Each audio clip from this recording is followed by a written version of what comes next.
தந்தை, மகன், தூய் ஆவியாரின் பேராலே ஆமீன். ஆண்டவர் உங்களோடு இருப்பாராக, உம் ஆன்மாவோடும் இருப்பாராக.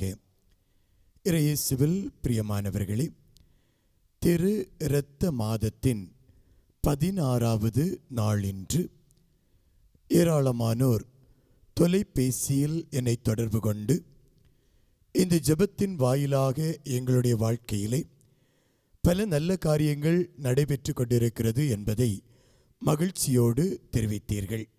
இன்று நான் உங்களுக்காக எடுத்திருக்கக்கூடிய இறைவார்த்தை திருப்பாடல் 46:1. திருப்பாடல் 46:1. கடவுள் நமக்கு அடைக்கலவும் ஆற்றலுமாய் உள்ளார், இடுக்கணுற்ற வேளைகளில் நமக்கு உற்ற துணையும் அவரே. இயேசுவில் பிரியமானவர்களே, இன்று இந்த வாசகத்தை திறந்து வைத்து உங்களுடைய விண்ணப்பங்களை இந்த பகுதியிலே வைத்து தியானியுங்கள். இறைவன் கண்டிப்பாக தன்னுடைய ஆசிரை உங்களுக்கு பொழிவார்.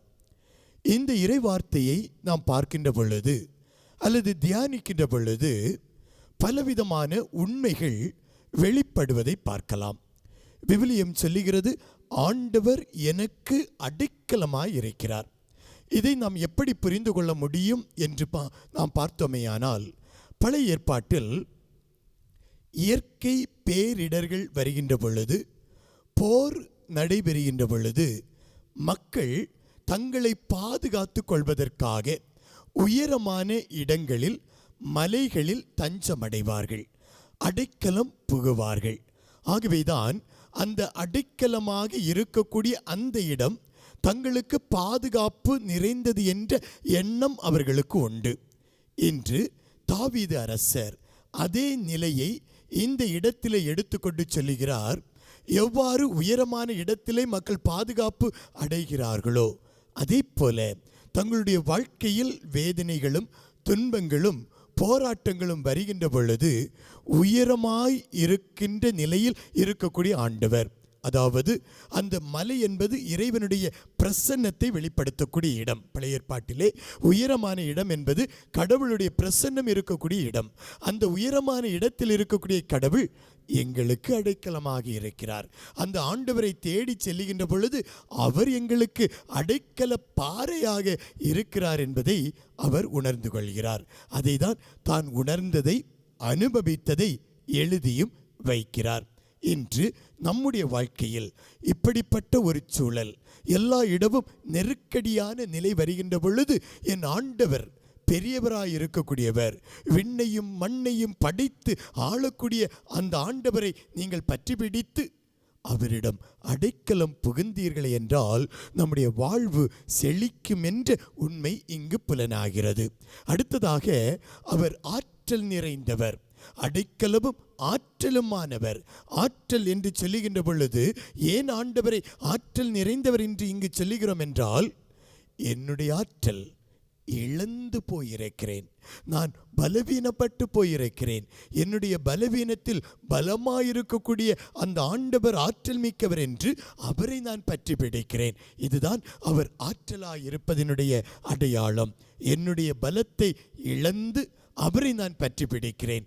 என்னுடைய எல்லா சூழல்களையும், நான் பலவீனப்பட்டு போன நிலைகளையும் விட்டு கொடுத்து பலவீனமான நிலைகளை விட்டு ஆண்டவரை பற்றி பிடிக்கிறேன் என்பதனுடைய அடையாளம் ஆண்டவர் ஆற்றலாயிருக்கிறார்.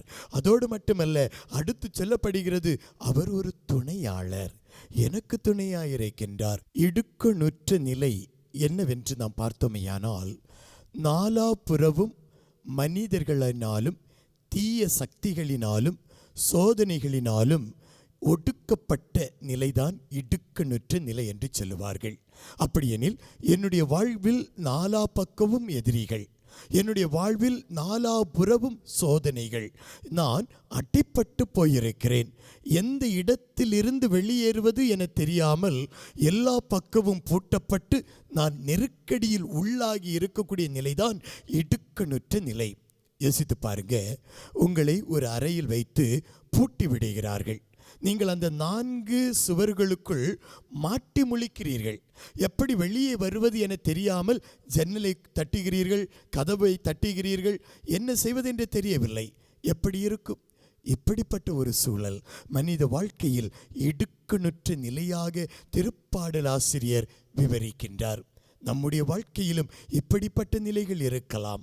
எல்லா இடமும் அடைப்பட்டு போய் யார் எனக்கு விடுதலை தருவார்கள், யார் எனக்கு அடைக்கல பாறையாயிருப்பார்கள், யார் எனக்கு ஆற்றலாயிருப்பார்கள், யார் எனக்கு துணையாயிருப்பார்கள் என்று ஏங்கி தவிக்கக்கூடிய மகனே மகளே, இந்த இடத்திலே என் ஆண்டவர் சொல்லுகிறார், நான் உங்களுக்கு துணையாயிருக்கிறேன், நான் உங்களுக்கு அடைக்கலம் தருகிறேன் என்று. மகனே மகளே, எல்லா இடமும் நெருக்கடியால் சூழப்பட்டு இறைவன் முன்னால் நின்று கொண்டிருக்கின்றவர்களே, இறைவன் உங்களை கைவிடாமல் பற்றி பிடிக்கிறார். உங்களுக்கு எதிராக இருக்கக்கூடிய எல்லா தடைகளை முடைத்து உங்களை சுதந்திர பறவையாக்க என் ஆண்டவர் விரும்புகின்றார். ஜெபிப்போமா? இரக்கம் நிறைந்த ஆண்டவரே, எங்கள் அடைக்கலமும் எங்கள் ஆற்றலும் எங்கள் துணையும் நீரே என்று திருப்பாடலாசிரியர் சொல்வது போல, ஆண்டவரே, நாலா பக்கமும் எதிரிகளினாலும் துரோகத்தினாலும் தீமையினாலும் நோயினாலும் சூழப்பட்டு என்ன செய்வதென்று தெரியாமல் உம்மை நாடி வந்து நிற்கிறேன் அப்பா. இந்த அதிகாலையிலே எழுந்து உம்முடைய உயிர் தரும் வார்த்தையை கேட்பதற்காக நான் வந்து நிற்கிறேன். ஆண்டவரே, எங்களுடைய வேதனைகளை கண்ணோக்கி பாரும், எங்களுடைய வேண்டுதல்களை கண்ணோக்கி பாரும். நாங்கள் எழுதி வைத்திருக்கக்கூடிய இந்த வேண்டுதல்களுக்கு செவி சாய்ங்கப்பா. இதோ இன்று இதன் பிறகு நடைபெறக்கூடிய அந்த திருப்பலியிலும் எங்களோடு இருந்து எங்களை வழிநடத்துவீராக, எங்களை பாதுகாப்பீராக. உம்முடைய இரத்தத்தின் கரம் எங்களோடு இருந்து வழி நடத்த வேண்டும் என்று எங்கள் ஆண்டவராகிய கிறிஸ்து வழியாக உம்மை மன்றாடுகின்றோம். ஆமீன்.